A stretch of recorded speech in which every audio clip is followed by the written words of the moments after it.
त्यांच्या गावात जाऊन संग्राम लावायचा त्या दिवशी तुमचा अंत झालेला आहे, लक्षात ठेवा. त्या कुत्र्याला लाज वाटायला पाहिजे की आपण कुठल्या पातळीनं कुणावरती बोलतोय.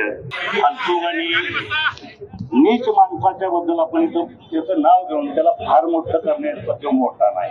त्या कुत्र्याला लाज वाटायला पाहिजे की आपण कुठल्या पातळीनं कुणावरती बोलतोय. तू त्याचं काय तर बोल, तू जाईल तिथे ह्याच्याशिवाय 1 वर्ष पूर्ण झाले, तुला दुसरं काही सुचलेलं नाही, तुला मास्तरानं काढलेलं नाही, यात कुठलीही शंका माझ्या मनात आता उरलेली नाही.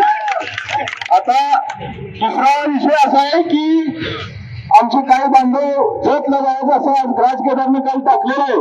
आम्ही त्यांच्याबरोबर सक्रिय सहभाग आहे. लालाभाऊंनी सांगितले, मी बापूला विनंती करतो, 3दा या शासनाला सांगितलं, देवेंद्र फडणवीसला सांगितलं, नको जो काही निर्णय घ्यायचा आहे ते ठास घ्या. उद्याच्याला भाकरी बांधून येतो, कुठं बसायचंय कुठं जायचंय घरला जात नाही, पण तुम्ही पुढे निर्णय घ्या. आम्ही पाठीची ढाल करून तुमच्या बरोबर सर्व धनगर समाजात तालुक्यातला हजर आहे. आज आपण इथं ज्याचं नाव सुद्धा घेण्याची माझ्या तोंडात इच्छा नाही, अशा एका फालतूक आणि नीच माणसाच्या बद्दल आपण इथं त्याचं नाव घेऊन त्याला फार मोठं करण्याचा तो मोठा नाही. माननीय नामदार साहेबांच्या बाबतीत, जयंत पाटलांच्या बाबतीत जो एखादा कुणी कुत्रा काहीतरी वायचाळ बोलतो, ज्याला काडीची किंमत नाही समाजामध्ये, जो आमचं कुलदैवत बिरोबाच्या देवळामध्ये धारेवाडीला जाऊन बिरोबाची शपथ खातो की मी भाजपला, मी जरी उभा राहिलो तरी मतदान करू नका म्हणून सांगणारा जो कोणी कुत्रा असेल, त्या कुत्र्याला लाज वाटायला पाहिजे की आपण कुठल्या पातळीनं कुणावरती बोलतोय. अरे जयंत पाटील म्हणजे तुला काही आलतू फलतू माणूस वाटला का? नाही, त्या माणसाच्या नादाला लागून तुझी छड्डी सुद्धा मी ठेवणार नाही. तू कदाचित या वाळवा तालुक्यात कधी आता यायचा प्रयत्न कर. तुला जर नाही कपडे काढून जर परत पाठवला त्या आटपाडीच्या तालुक्यात, जर तुला पुन्हा सांगितलं नाही म्हणजे तू पुढच्या वेळेस तू तेवढा जत तालुक्यात निवडून येऊन जाते, हे माझं तुला चॅलेंज आहे उघड. या बाबतीत मला काही जास्त बोलून त्याची एवढी मान उंचवण्यासारखी तो एवढा मोठा बडवा नाही. तो अतिशय नालायक आणि लबाड माणूस आहे.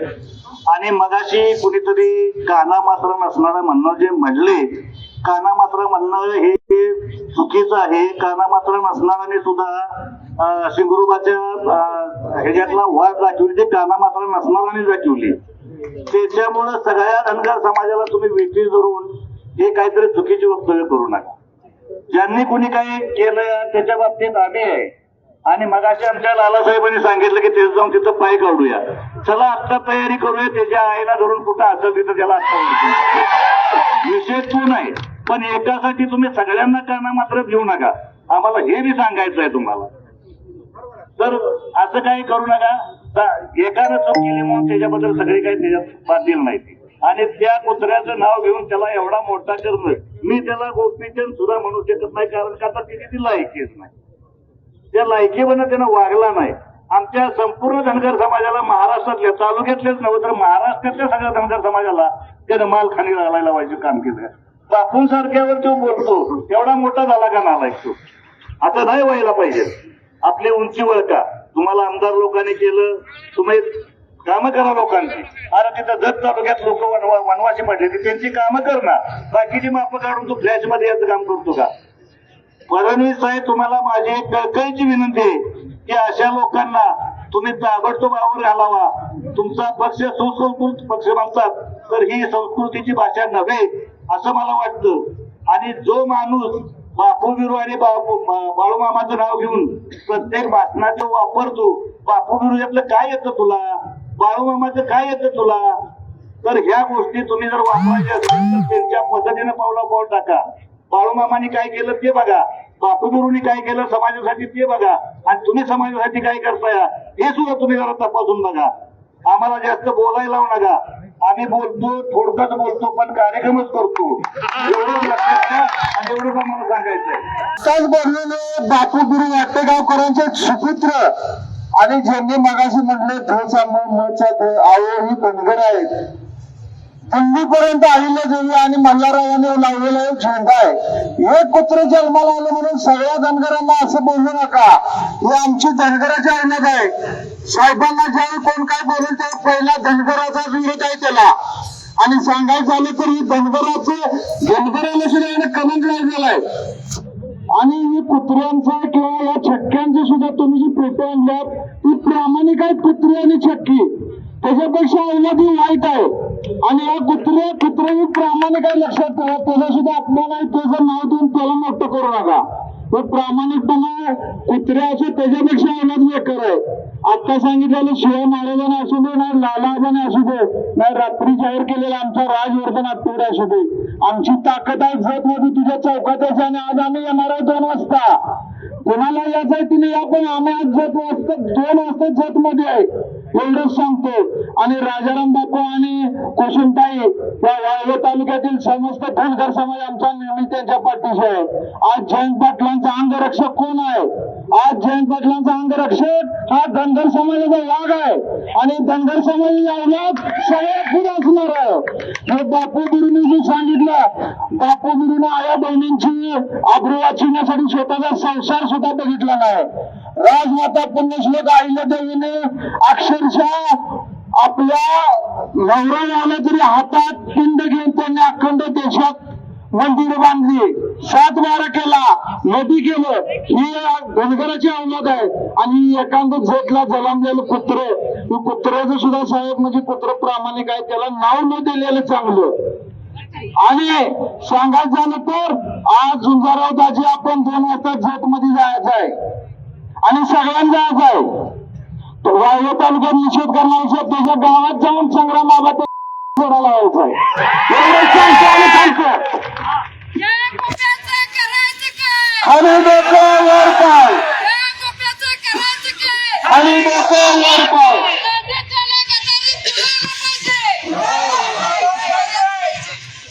आज मुळात मी सांगतो अशा गुन्हेगारांना जात नसती.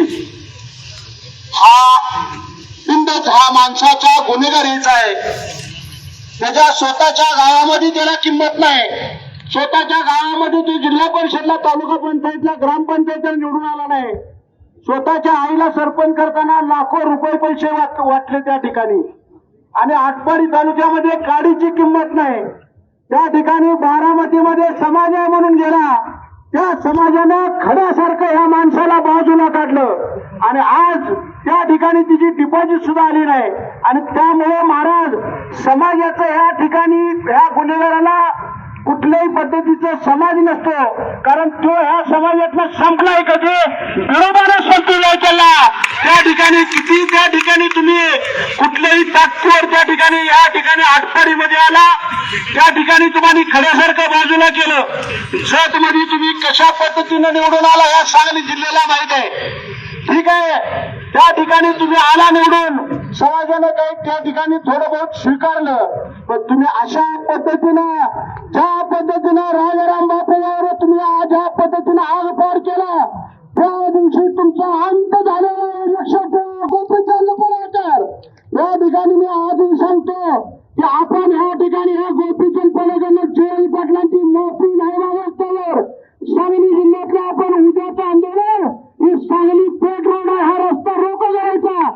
जोपर्यंत हा गोपीचंद पडळकर जयंत पाटलांची जाहीर माफी मागत नाही तोपर्यंत राष्ट्रस्थ या सांगली जिल्ह्यामध्ये कुठल्याही कानाकोपऱ्यामध्ये आपण गप बसून द्यायचं नाही. एवढी या ठिकाणी सर्वांनी शपथ घेऊया.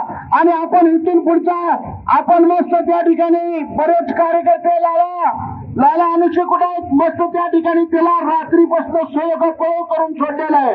पण त्या ठिकाणी आपण सदनशील मार्गानं आपल्या नेत्याची शिकवण आपल्याला लोकशाहीचे त्या लोकशाहीच्या सदनशील मार्गानं त्या ठिकाणी आपण हे आंदोलन जोपर्यंत जयंत पाटलांची माफी मागत नाही तोपर्यंत ह्या माणसाला सांगली जिल्ह्यामध्ये कुठेही फिरून नाही द्यायचं. एवढी शपथ या ठिकाणी ह्या निमित्तानं आपण सर्वांनी घेऊया. आणि निश्चित या ठिकाणी ह्या माणसाचा मगाशी महाराजांनी सांगितले की नाव घेण्याची सुद्धा पात्रता नाही. अशा माणसाला नाव घेऊन आपण मोठं नाही करायचं तर निश्चित त्या ठिकाणी आपले नेते जे सुसंस्कृत नेते या ठिकाणी सांगली जिल्ह्यामध्ये एक चांगले आणि महाराष्ट्रामध्ये दिशा देणारे नेतृत्व आहे. त्या नेतृत्वाला शोभेल अशा पद्धतीचं आपण निश्चित इथून पुढच्या कालावधीमध्ये आंदोलन करूया. आता isakal.com आहे देशातील नंबर 1 ची मराठी न्यूज वेबसाईट. प्रत्येक अपडेटसाठी isakal.com ला नक्की भेट द्या. आणि आपण सर्वांनी ज्या पद्धतीने आज मला गर्व आहे की एकालाही कोणाला फोन केला नाही, फक्त व्हॉट्सअपवर त्या ठिकाणी युवक राष्ट्रवादीच्या मुलांनी टाकला आणि आज एवढा हजारोंच्या संख्येनं इथं उभा असं उपस्थित राहिला. त्याबद्दल मी तुम्हाला सर्वांना इस्लामपूरच्या शहरवासियांच्या वतीनं सलाम करतो आणि थांबतो. जय हिंद, जय. उद्या आपण सकाळी 10 वाजता स्फोट सांगली रोडला एसटी स्टँड पाशी झरी नाक्यापाशी कामेरी रोड या ठिकाणी सर्वांनी या ठिकाणी उपस्थित राहायचं आणि रस्ता रोको आपण आज जर माफी नाही मागितली तर उद्या हा एवढ्या संख्येनं आपण एसटी स्टँडच्या समोर त्या ठिकाणी झरी नाक्याच्या तिथं आनंदराव बाबांच्या लॉज पाशी रस्ता रोको करायचे. जोपर्यंत माफी मागत नाही तोपर्यंत रस्ता रोको त्या ठिकाणी करायचं. त्या ठिकाणी मी सांगतो.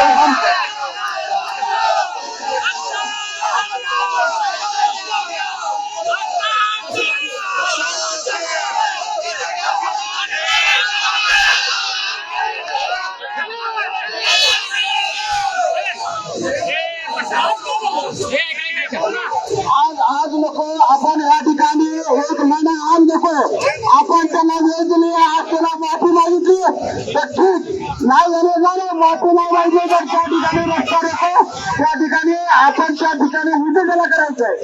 उद्या 10 वाजता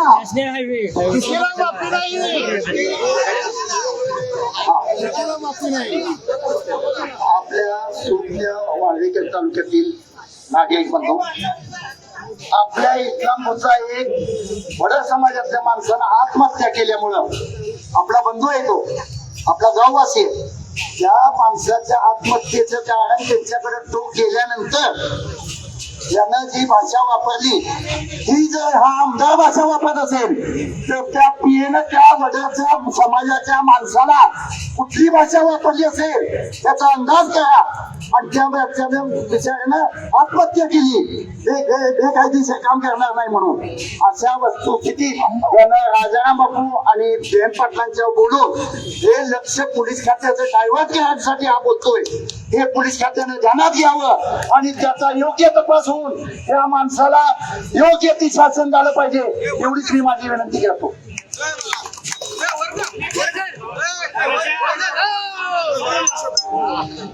राजाराम बापू या लोकनेते राजाराम बापू या शब्दातला रोज सुद्धा उच्चारायची त्याची लायकी नाही. ज्यांनी या वाळवा तालुक्याने सगळ्या जिल्हा आणि महाराष्ट्राला विकासाच्या कडे नेलं त्या जयंत पाटील साहेबांच्या बद्दल या कुत्र्यानं जे काही गरळ ओकलेलं आहे त्यासाठी मी माझ्या सगळ्या मुस्लिम बंधू भगिनींच्या तर्फे पहिल्यांदा या फडणवीस सरकारचा निषेध करते. आणि ही भूमी जी आहे ही भूमी संतांची आहे, इथं वाणी संतांची असते. पण हा मुलगा जो आहे हा शिक्षकाचा मुलगा समजतो स्वतःला. शिक्षक सगळ्यांना संस्कार देतात आणि ह्याला कसले संस्कार आहेत घाणेरडे की ज्या माणसाच्या उंची एवढं, ज्या माणसाच्या कर्तृत्व एवढं सुद्धा आपलं वय नाही, ज्याच्या नखाची आपल्याला सर नाही, अशा माणसाबरोबर बिनधास्तपणे तो माणसाबद्दल बोलत असतो. आणि हा देवेंद्र फडणवीस नावाचा माणूस जो मुख्यमंत्री पदावर बसलेला आहे त्याला अजिबात हे दिसत नाही. त्याचा प्रत्येक आमदार काही ना काही घाण नेहमी बोलत असतो. आणि या भाजप पक्ष जो सुसंस्कारित पक्ष आहे असं म्हणतात, हा पक्ष ते सगळं खपवून घेतो. मला या गोप्याला एवढंच सांगायचं आहे की बायकांच्याकडनं मार खाणं हे अतिशय लज्जास्पद असते. आणि तू जर का माफी नाही मागितली तर समजदारांचा इशारा काफी आहे. या वळव्याच्या पोरी तुला सोडणार नाही. मी एक वाचून दाखवते. म्हणे होता भिकारपणा, कधी न दाखवला शहाणपणा. खंबीरपणा, हा हात होता सदैव चोरता, फडवणीसारखा तो प्रिय नारा, कैलासवासी गोपिका पुत्रेश्वर पडळकर, भावपूर्ण श्रद्धांजली. देश विदेशातील प्रत्येक घडामोडींचे लाईव्ह अपडेट मिळवण्यासाठी आता साम टीव्हीच्या सर्व सोशल मीडिया प्लॅटफॉर्मला लाईक, फॉलो आणि सबस्क्राईब करा. तसंच सर्व नोटिफिकेशनसाठी बेल आयकॉन प्रेस करायला विसरू नका.